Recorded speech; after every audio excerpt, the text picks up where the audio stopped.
Hello guys, welcome back to our channel. Vishwaksen గారు హీరోగా చేసిన ఫంకీ మూవీ ఇప్పుడే చూసి వచ్చా. అండ్ నాకైతే మూవీ నచ్చలేదు. ఓకే, స్టోరీ, నెరేషన్, లాజిక్స్ ఇవేమీ లేకపోయినా అట్లీస్ట్ కామెడీ ఉంటే చాలనుకున్నా, బట్ అది కూడా లేదు. అక్కడక్కడ కొన్ని సీన్స్ అండ్ జోక్స్ బాగుంటాయి, బట్ అవి కూడా మూవీలోంచి మనం ఏరుకోవాలి. అనుదీప్ గారు జాతిరత్నాలు హిట్ అయింది కదా అని ప్రతిసారి అలానే తీస్తే వర్కౌట్ అవ్వదు. ఆ మూవీలో కూడా స్టోరీ పెద్దగా ఏం లేకపోయినా ఒక ఫ్లో లో వెళ్ళిపోతుంది. అండ్ దాంట్లో నుంచి జనరేట్ అయిన కామెడీ చాలా బాగుంటుంది. బట్ ఇందులో మాత్రం సీరియస్లీ అసలు ఒక్క ఆస్పెక్ట్ కూడా వర్కౌట్ అవ్వలేదు. లాస్ట్ ఇయర్ వచ్చిన మిత్రమండలి మూవీ చూస్తున్నప్పుడు మధ్యలోనే వచ్చేయాలి అనిపించింది. అండ్ మళ్ళీ ఈ మూవీ కూడా అలాంటి ఫీలింగే వచ్చింది. స్టోరీ గురించి అసలు ఎంత తక్కువ మాట్లాడుకుంటే అంత మంచిది. బట్ స్టిల్ ఉన్నందులో చెప్పాలంటే విశ్వక్సేన్ గారు ఒక మూవీ డైరెక్టర్, నరేష్ గారు ప్రొడ్యూసర్. ఒక మూవీని 4 crores లో తీస్తా అని చెప్పి బడ్జెట్ ఎక్కువ అయిపోవడంతో ఆ మూవీని ఆపేస్తారు. బట్ మళ్ళీ నరేష్ గారి కూతురు క్యారెక్టర్ చేసిన కయాడు లోహర్ వచ్చి విశ్వక్సేన్ తోనే 1 crore లో మూవీ కంప్లీట్ చేయాలని చెప్తుంది. మరి ఆ మూవీ 1 crore లో కంప్లీట్ అయిందా లేదా అనేది మిగతా స్టోరీ. సో ఇప్పుడు నేను చెప్పిన స్టోరీలో మెయిన్ పాయింట్ మూవీ కంప్లీట్ అవ్వడం. బట్ సినిమా మొత్తం మీద మూవీ షూటింగ్ సీన్స్ అక్కడక్కడ అలా వచ్చి వెళ్ళిపోతూ ఉంటాయి.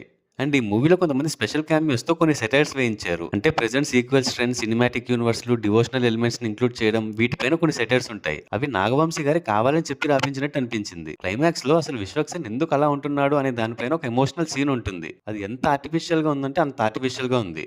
అంటే ఇంకా మూవీ అయిపోతుంది కదా, ఎప్పుడైనా దాని గురించి చెప్పాలి అని చెప్పినట్టు ఉన్నారు.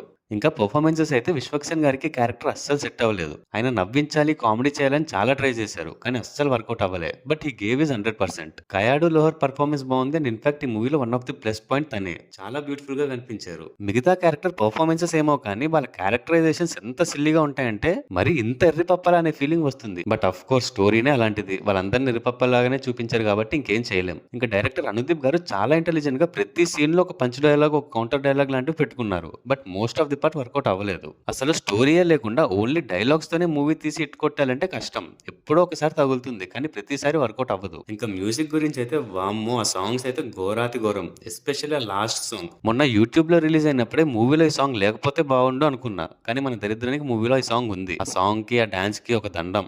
మిగతా సాంగ్స్ కూడా నాకైతే అంతేం అనిపించలే. ఫైనలీ మూవీ అయితే నాకు అస్సలు నచ్చలేదు. ఏవో అక్కడక్కడ కొన్ని ఫన్నీ సీన్స్ ఉన్నాయి తప్ప మిగతా అంతా కూడా లేదు.